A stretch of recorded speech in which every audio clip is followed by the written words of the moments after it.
যে 11 এবং 12 এই দুদিন দিল্লির রামলীলা ময়দানে ভারতীয় জনতা পার্টির জাতীয় কনভেনশন অনুষ্ঠিত হয়েছে।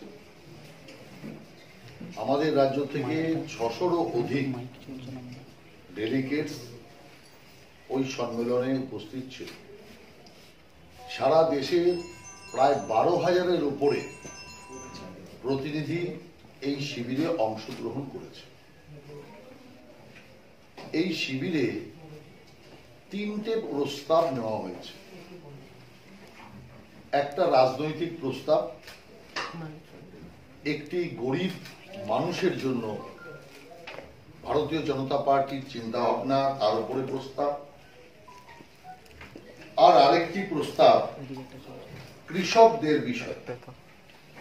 এই 3টি প্রস্তাব একটা রাজনৈতিক যে আমাদের প্রস্তাব তার, এটা পুয়ারদের, আর পরে এটা হচ্ছে কৃষক।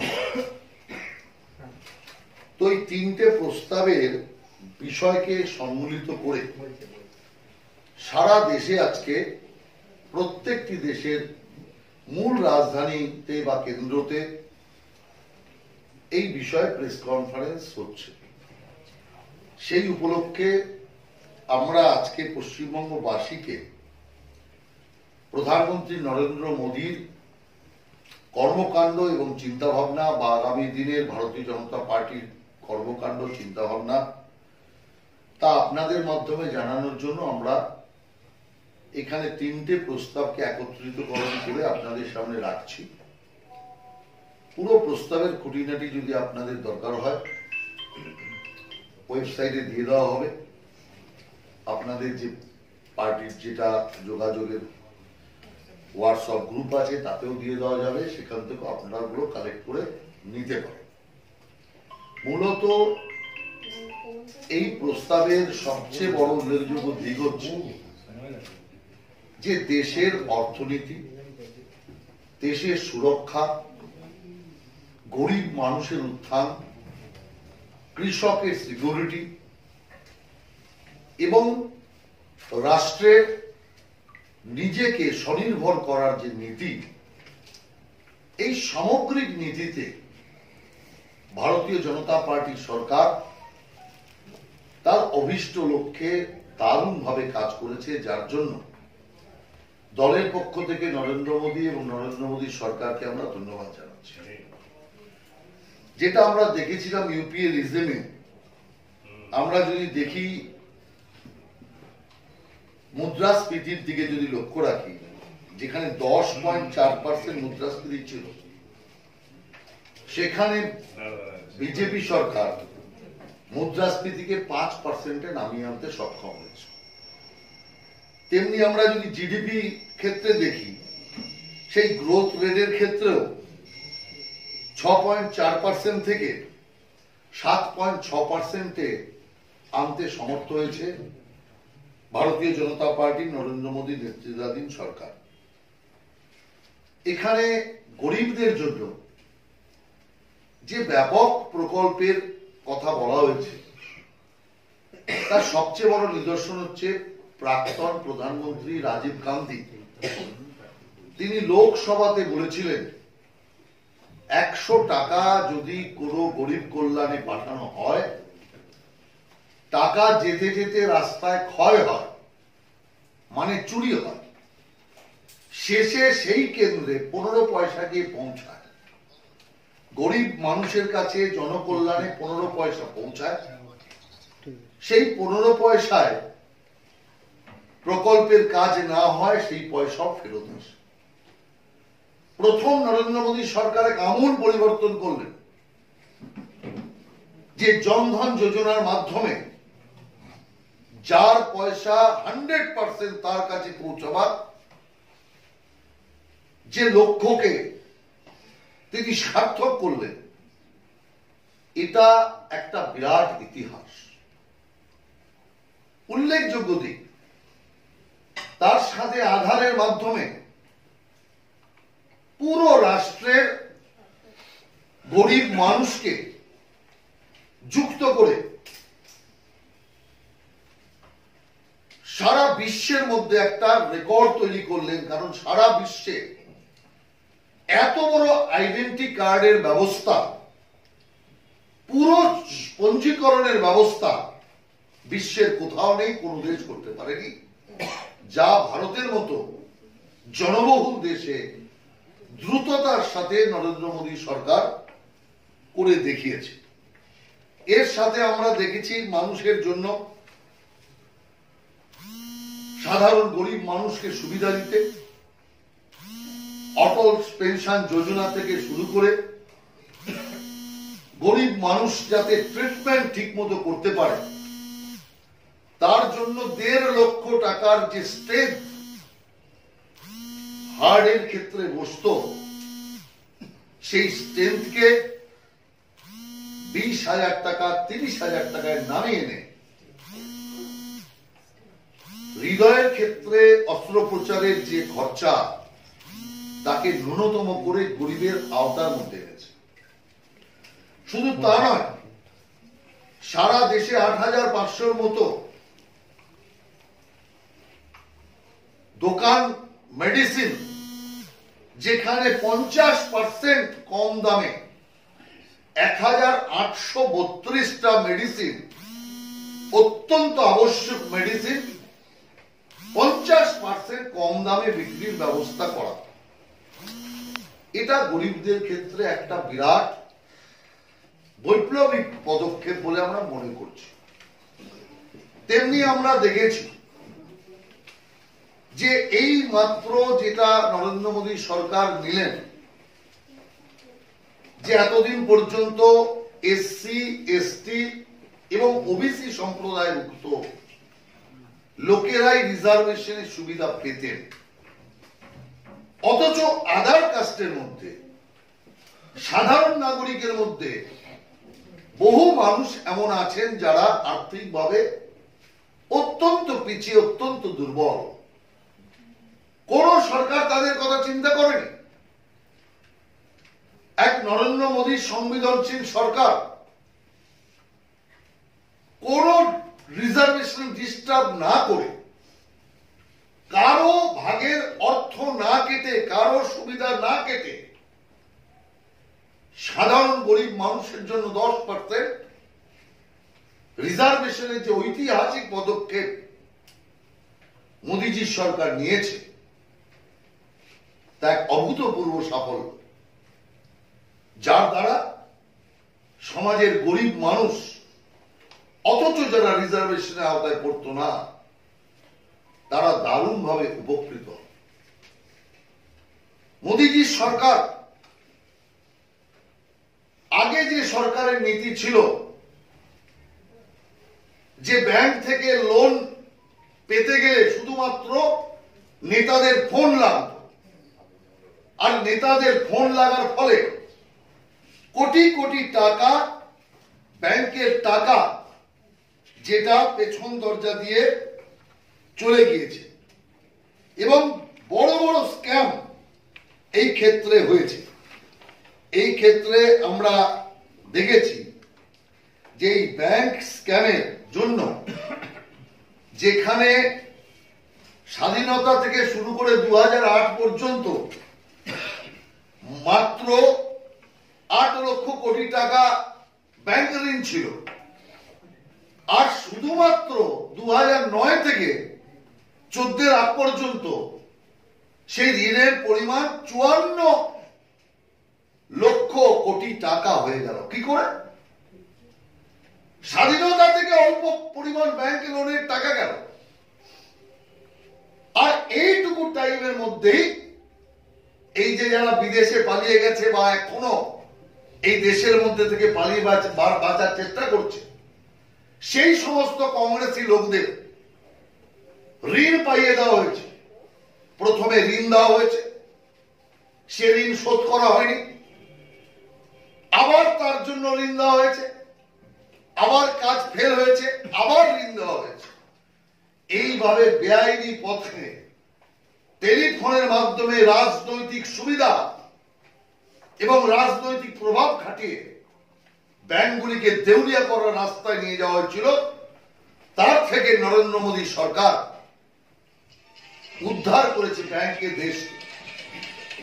তার কারণ যে আজকে লোনের যে ব্যবস্থা, টেলিফোন সিস্টেম বন্ধ করে দেওয়া হয়েছে, পুরোপুরি তার যোগ্যতার আধারে লোন পাওয়ার ব্যবস্থা করা হয়েছে।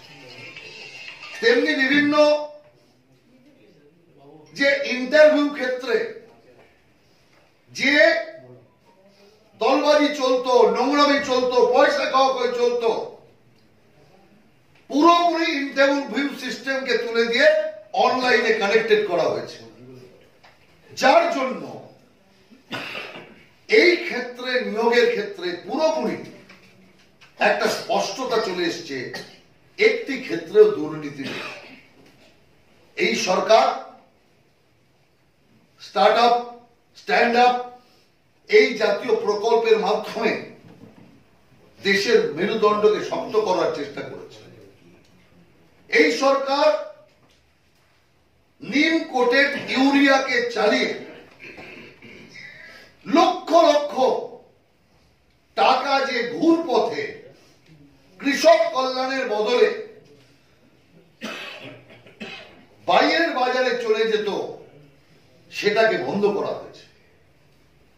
আজকে কৃষকদের লাভকে দ্বিগুণ করার লক্ষ্যে, আয়কে দ্বিগুণ করার লক্ষ্যে সরকার খরিফ মরশুমের ফসলে সাবসিডি থেকে শুরু করে কৃষকদের সারের দাম কম করা, কৃষকদের বীজের দাম কম করা, এই রকম এক গুচ্ছ পদক্ষেপ এই সরকার গ্রহণ করেছে, যা কৃষি কল্যাণের ক্ষেত্রে একটা ঐতিহাসিক পদক্ষেপ বলে আমরা মনে করি।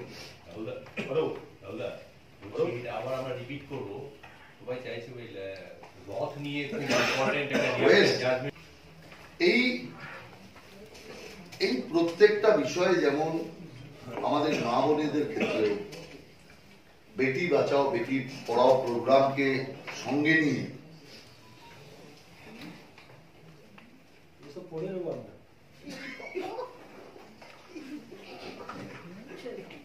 বেটি বাঁচাও বেটি পড়াও প্রোগ্রামকে কাজে লাগানো হয়েছে। সবকা সাথ সবকা বিকাশ, মূলত মোদিজি যে অ্যাপ্রোচটা রেখেছে এটাই সবচেয়ে বাস্তব সত্য অ্যাপ্রোচ, যে আমরা একটা মজবুত সরকার গড়েছি, সেই মজবুত সরকারকে আরো মজবুত করতে চাই। দেশ মজবুত সরকার চায়, মজবুর সরকার চায়, রিমোট কন্ট্রোলে চলা সরকার চায় না। সরকার নিজস্ব ক্ষমতায় কাজ করুক, এইরকম সরকার চায়। এবার আপনাদের সুপ্রিম কোর্ট আজকে একটা সিদ্ধান্ত হয়েছে যে কোনো মিছিল এবং জনসভার অনুমতি দিয়েছে, কিন্তু অন্যদিকে যে যাত্রা, তথাকথিত যে যাত্রার কথা বলা হচ্ছিল, সেই যাত্রার ব্যাপারে সরাসরি রাজ্য সরকারের কোর্টে বলটা ফিরিয়ে দিয়ে বলা হয়েছে যে এ ব্যাপারে নতুন করে অনুমোদন নিতে এবং রাজ্য সরকারের অনুমতি সাপেক্ষে যাত্রা হতে পারে। তো রাজ্য সরকার তো ইতিমধ্যেই বলে দিয়েছে যে যাত্রার ব্যাপারে তারা রাজি নয়। সেক্ষেত্রে আপনারা কি মনে কথা, আপনারা যাত্রার অনুমতি পেলেন না, কি বলবেন? না, দেখুন, একটা জিনিস আজকে পরিষ্কার হয়ে গেল, মুখ্যমন্ত্রী মমতা ব্যানার্জি 7 বছরও রাজ্যের আইন শৃঙ্খলা ব্যবস্থা ঠিক করতে পারে। কারণ সরকারের গোয়েন্দা রিপোর্ট যেটা, তাতে আইন শৃঙ্খলার অবনতি হয়ে যাবে, রসাতলে বাংলা চলে যাবে যদি রথযাত্রা হয়। বাংলা রসাতলে যাবে কিনা জানি না, তৃণমূল রসাতলে যেত, এটা তো একদম ঠিক। তো সেই কারণে একটা দিক পরিষ্কার, যে আইন শৃঙ্খলা ঠিকঠাক করতে সরকার ব্যর্থ, সেই কথাটা সরকার স্বীকার করেছে। সারা দেশের বিভিন্ন রাজ্যে রথযাত্রা চলছে, বিভিন্ন যাত্রা চলেছে এবং চলছে। এর আগের সরকারের আমলেও এখানে যাত্রা চলেছে, তাতে বাংলার আইন শৃঙ্খলা ভেঙে পড়েনি। তার মানে আগের সরকারের চেয়েও বর্তমান তৃণমূল সরকারের আমলে আইন শৃঙ্খলা খারাপ হয়েছে। যিনি সাম্প্রদায়িক সৌহার্দ্যের কথা বলেন, তারই সরকারের রিপোর্ট বলছে সাম্প্রদায়িকতা এখানে বেড়ে গিয়েছে, যার জন্য সাম্প্রদায়িক সম্প্রীতি নষ্ট হতে পারে। তাহলে আগে যখন এখানে যাত্রা হয়েছে 2013-তে আমি 40 দিনের যাত্রা করেছি, কল্যাণ সিং এর রথযাত্রা এখান দিয়ে গিয়েছে, এখান থেকে স্বর্ণ জয়ন্তী রথযাত্রা আদবানিজির গিয়েছে, রামরথ যে যাত্রা সেটা পুরুলিয়ার ওপর দিয়ে আদবানিজি নিয়ে গেছেন, এর আগে ডানকেল যাত্রা এখানে হয়েছে।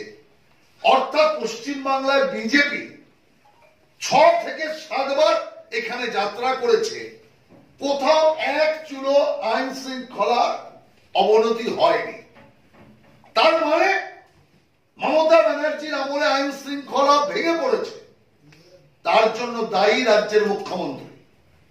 এই রায়ের পর আইন শৃঙ্খলার অবনতি রুখতে ব্যর্থ মুখ্যমন্ত্রীর পুলিশ মন্ত্রীর পদ থেকে পদত্যাগ করা উচিত বলে আমি মনে করি।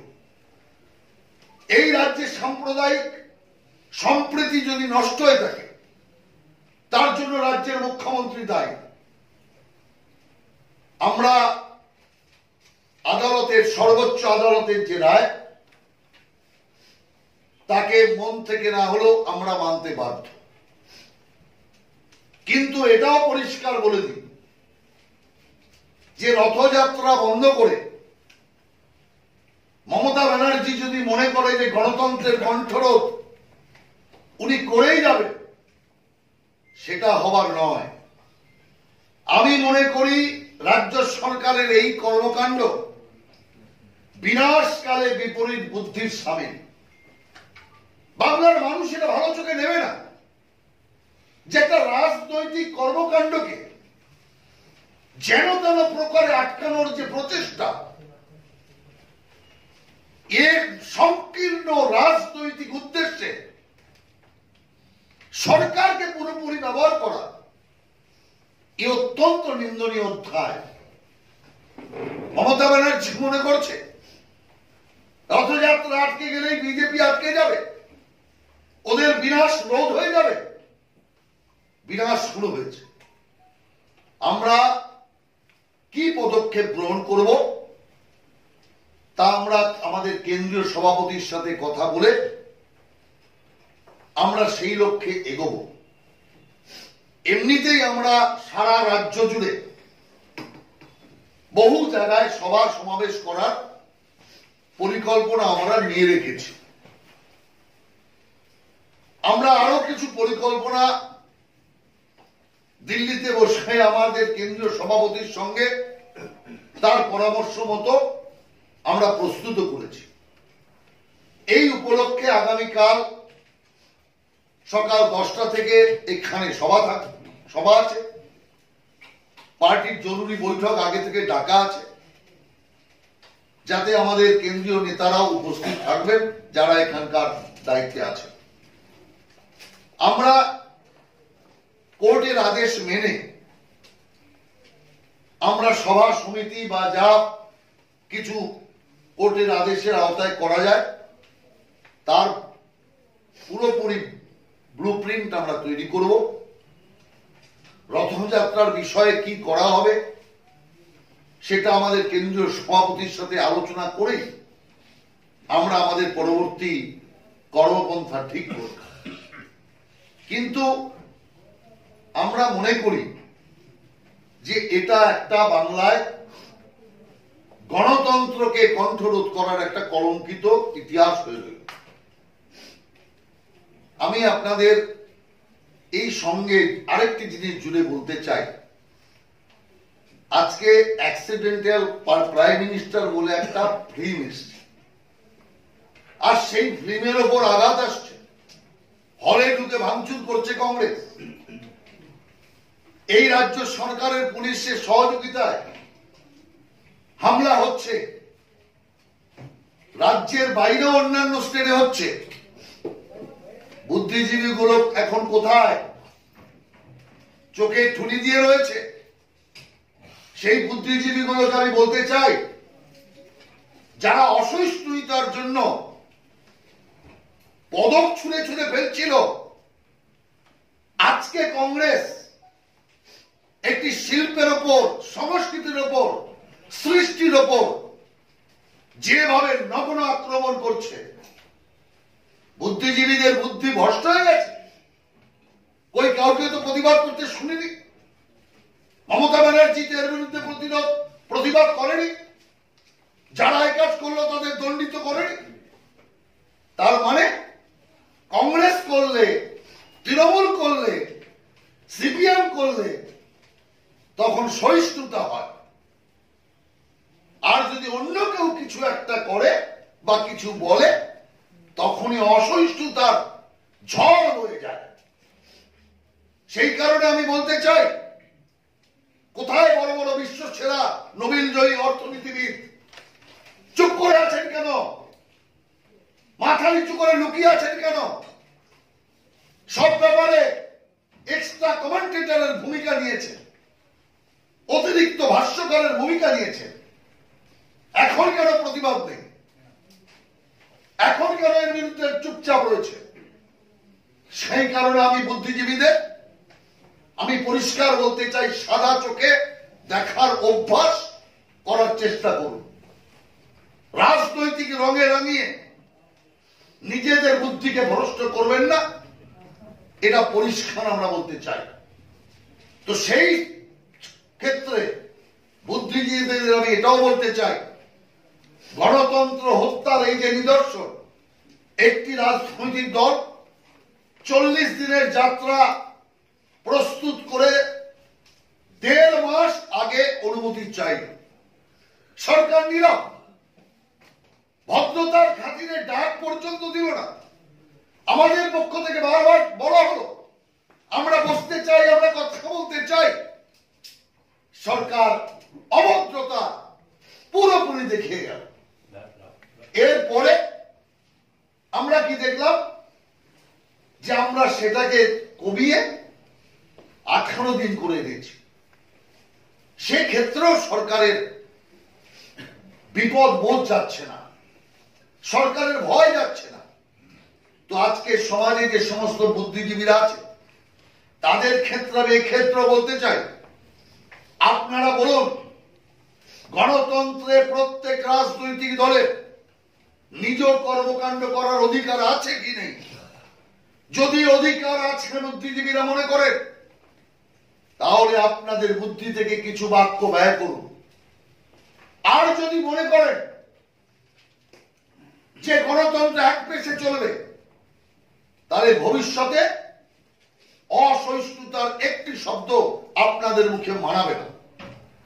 রাহুলদা, আপনি এটা বলছেন ঠিকই, কিন্তু রাজ্য সরকারের সমালোচনা করছেন, অথচ রাজ্য সরকার প্রথম দিন থেকে যদি আপনাদের এই কর্মসূচির বিরোধিতা করে থাকে, আপনারা অভিযোগ করেছিলেন রাজনৈতিক সংকীর্ণতা, কিন্তু সুপ্রিম কোর্ট শিলমোহর দিল কিন্তু রাজ্য সরকারের পক্ষেই কার্যত। অর্থাৎ রাজ্য সরকার যদি বিরোধিতা করে থাকে, রাজ্য সরকার যদি আপনাদের রদ বার করে না দিয়ে থাকে, তো সেক্ষেত্রে রাজ্য সরকারের অপরাধ নেই তো, শিলমোহর দিচ্ছে সুপ্রিম কোর্ট। আইন শৃঙ্খলার প্রশ্ন বলছেন যে গোটা রাজ্যে আইন শৃঙ্খলা, তৃণমূলের জন্য এই পরিস্থিতি, এবং সেই বিষয়টা কিন্তু আপনারা হাইকোর্টেও জানিয়েছিলেন, সুপ্রিম কোর্টেও বলেছিলেন যে আইন শৃঙ্খলার এই পরিস্থিতির জন্যই আজকের এই। তো সেই জায়গা থেকে দেখুন, বিষয় হচ্ছে আজকে যে যাত্রাটা বাতিল হওয়ার পেছনে সবচেয়ে বড় কারণ হচ্ছে গোয়েন্দা রিপোর্ট, সাজানো গোয়েন্দা রিপোর্ট, পরিকল্পিত রাজনৈতিক উদ্দেশ্য প্রণোদিত গোয়েন্দা রিপোর্ট আদালতের সামনে পেশ করে আদালতকে ভুল বোঝানো হয়েছে। যেহেতু সমস্ত গোয়েন্দা রিপোর্ট সাজানো এবং তাতে একটা ভয়ঙ্কর অবস্থা তৈরি হবে এই জাতীয় ছবি দেখানো হয়েছে, স্বাভাবিকভাবে আদালতও কিছুটা বিভ্রান্ত হয়ে গেছে যে যদি কোনো বড় গন্ডগোল হয়, বড় মানুষের প্রাণহানি ঘটে, বিশাল কোনো দাঙ্গা লেগে যায়, আর এই সরকারের বিশ্বাস কি আদালতকে ভুল প্রমাণিত করতে দাঙ্গা লাগিয়ে দেবে নিজেরা? দেগঙ্গায় দাঙ্গা লাগায়নি, দরভঙ্গায় ওরা দাঙ্গা লাগিয়েছে, বলেছিল বিজেপি দাঙ্গা লাগিয়েছে। ধরা পড়লো কারা? যতজন ধরা পড়েছে সব তৃণমূল কংগ্রেসের নেতা আর তৃণমূল কংগ্রেসের কর্মী। ধুলাগড়ের ক্ষেত্রেও তাই, যতজন দাঙ্গাবাজ ধরা পড়েছে সব হচ্ছে তৃণমূল কংগ্রেসের। অতএব সেই কারণের জন্য একটা ভয়ের বাতাবরণ হাইকোর্টে এবং সুপ্রিম কোর্টে করা হয়েছে।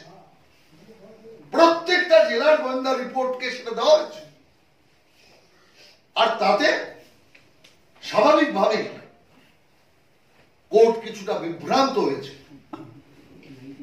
আমরা মনে করি যেটা তৃণমূল কংগ্রেসের দেউলিয়া রাজনীতির একটা লক্ষণ বলে মনে হয়। আমরা আমাদের পরবর্তী কর্মকাণ্ড কি আছে আমরা আমাদের কেন্দ্রীয় সভাপতির নির্দেশ মতো আপনাদের জানাবো।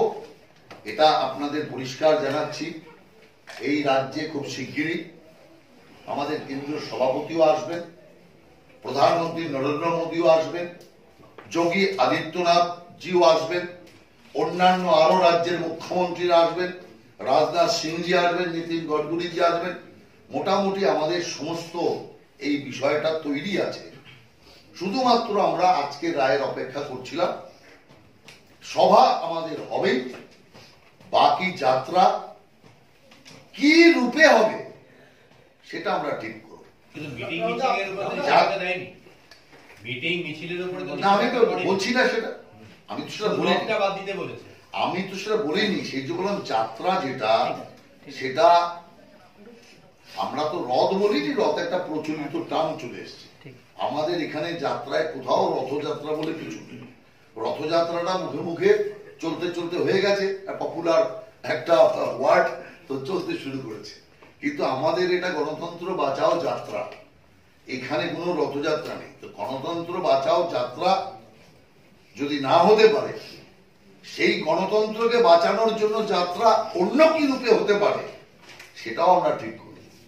অতএব আমরা এটা বলে দিচ্ছি, আপনারা যাকে রথযাত্রা বলছেন সেটাও রাস্তা দিয়ে যেত, আর বিজেপির অন্য যাত্রাও রাস্তা দিয়ে যাবে, এটাও আপনাকে জানাচ্ছি। রাস্তা থেকে বিজেপি সরবে না, মমতা ব্যানার্জি বিজেপিকে রাস্তা থেকে সরাতে পারবে না। অতএব এটা পরিষ্কার বলছি, গাড়ির যাত্রা বন্ধ থাকবে, অন্য কোন যাত্রা চলবে থাকবে। আশঙ্কা ছিল আগে ভাগেই যে সুপ্রিম কোর্ট আপনাদের বিরুদ্ধে রায় দিতে পারে না, আমরা আশা করেছিলাম যে হয়তো এর আগের দিন সুপ্রিম কোর্টের যে রায় ছিল বা বক্তব্য ছিল, তার থেকে আমরা আশা করেছিলাম যে হয়তো আদালত থেকে আমরা এই বিষয়ে হয়তো রিলিফ পাবো। কিন্তু আপনারা দিল্লিতে মিটিং করলেন এবং আগামীকাল এখানে যে মিটিং করবেন সেটাও ঠিক করে রাখলেন, সেটা কি কিসের জন্য? না, যাত্রাকে কেন্দ্র করি, যাত্রার সমস্ত তৈরি আছে, কোথায় কি মিটিং গুলো হবে, কিভাবে হবে না হবে তারই উপরে ছিল। তো মিটিং তো তৈরি করাই ছিল, তো সেখানে মিটিং হতে তো বাধা নেই। আর যাত্রার রথযাত্রা যেটা আপনাদের টার্মে, রথযাত্রা বন্ধ আছে, সব যাত্রা তো বন্ধ নেই, সেই জন্য হবে। এটা মমতা ব্যানার্জিকে পরিষ্কার বলে দিচ্ছি, বিজেপির রাস্তায় চলবে, মমতা ব্যানার্জি আটকাতে পারে। বাসগুলো কি হবে রাহুলদা?